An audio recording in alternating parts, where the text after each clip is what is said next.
It was Christmas on the island of Sodor. All the engines were working hard. Thomas and Toby were busy carrying people and parcels up and down the branch line. Everyone was happy. Only the coaches, Annie and Clarabelle, were complaining.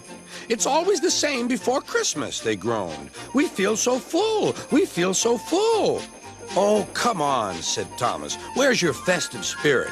Christmas Day is almost here." By the side of the track was a little cottage with a familiar figure waving to them. "It's Mrs. Kindly," whistled Thomas. "Beep, beep! Happy Christmas!" Thomas always felt better for seeing her. "Christmas just wouldn't be Christmas without Mrs. Kindly," he said to himself. When work was over, Thomas went to see the other engines. All their coats had been polished. "Huh," said Gordon. "Just look at us. Your driver will have to work fast to get you as smart as us." "Never mind that," replied Thomas. "I've something important to say. Do you realize it's been a whole year since Mrs. Kindly saved us from a nasty accident? You remember when she was ill in bed and—" "Yes, of course," interrupted Edward. "You told us how she waved her red dressing gown out of her window to warn you about a landslide ahead."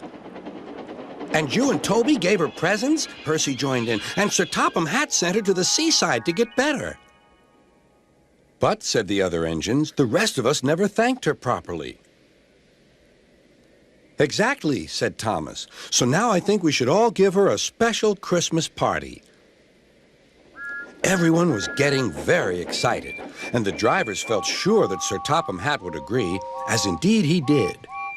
The engines were all busy making plans when silence fell. Sir Topham Hatt had bad news.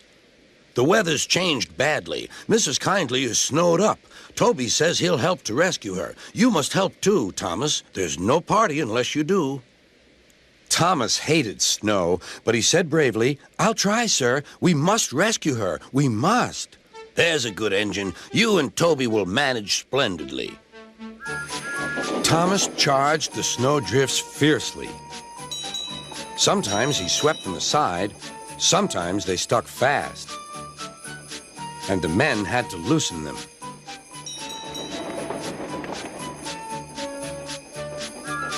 But at the cutting near the cottage, they could go no further. "Look at that!" exclaimed Thomas's fireman. "Beep, beep! Here we are!" An answering wave came from an upstairs window. Then they heard a familiar sound. "That's Terence, the tractor," said Thomas. "He's come to help too." Sure enough, Terence had a snowplow and was working hard to clear a patch to the railroad line and safety. At long last, the rescue was complete. Percy took the tired workmen home. Terence said goodbye to Mrs. Kindly and promised to take care of her cottage as he watched them all set off. The engines made good time. No more snow had fallen, but the yard was dark. There was no one to be seen. Thomas's heart sank. Suddenly, all the lights went on. What a marvelous sight awaited Mrs. Kindly. "Well done," said Sir Topham Hatt. "I'm really proud of you all." Mrs. Kindly especially thanked the smaller engines. "Thomas and Toby are old friends," she said. "And now, Percy, you are my friend too." Percy was very pleased. "3 cheers for Mrs. Kindly," he called. "Beep, beep, beep." They all whistled. "We wish you a Merry Christmas, we wish you a Merry Christmas, we wish you a Merry Christmas and a Happy New Year." Thomas the tank engine and his friends thought it was the best Christmas ever, and Mrs. Kindly could think of nowhere she would rather live than here with them on the island of Sodor.